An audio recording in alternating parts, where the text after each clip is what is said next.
जी की व्रत कहानी। बुढ़िया ने गणेश जी को ठग लिया। गणेश जी की व्रत कहानी। एक अंधी बुढ़िया माई थी जिसके पोता नहीं था। वह बहुत ही गरीब थी और वह गणेश जी के बहुत श्रद्धा रखती थी। वह हमेशा गणेश जी की पूजा करती थी। एक दिन गणेश जी ने कहा कि बुढ़िया कुछ मांग ले और आपकी पूजा उनसे मैं खुश हुआ। तो बुढ़िया माई ने कहा कि मुझे तो मांगना ही नहीं आता है। तो गणेश जी भगवान ने कहा कि अपने बेटे बहू से पूछ ले, मैं कल फिर आऊँगा। और अपने बेटे बहू से बुढ़िया जाकर पूछती है तो उसने कहा कि आज मुझे गणेश जी बोले कि आज तो कुछ मांग ले। तो उसने बेटे से जाकर कहा तो बेटे ने उसे कहा कि माँ तू धन दौलत मांग ले।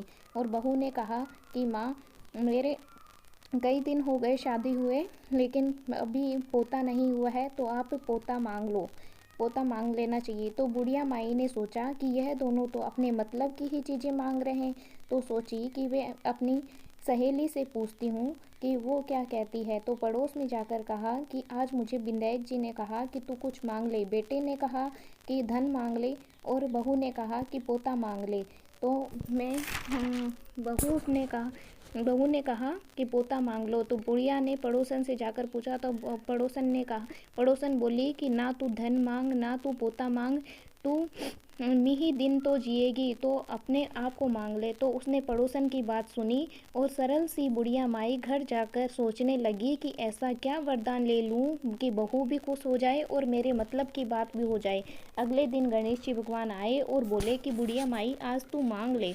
तब वह बोली आँख दे जिसमें सोने के रिश्ते में पोते का दूध पीता देखूं, सुहाग दे निरोगी काया दे और 9 करोड़ की माया दे। बेटे पोते परपोते दुनिया में माई करार सारे, अबू परदेश पर चले और वह सुख दे मोक्ष दे। तब गणेश जी बोले फिर मेरी धन तो मैंने ठग लिया, सब कुछ मांग लिया। और बोले लेकिन जैसा कहा है वैसा ही होगा। और राष्ट्र में गणेश जी में अंतर्ध्यान हो गए और बुढ़िया माई के उसी प्रकार सब कुछ दिया है वैसा ही सबको देना। हे गणेश भगवान जैसा उस बुढ़िया माई पर प्रसन्न हुए वैसे सभी पर होना। जय हो गणेश जी महाराज की जय हो।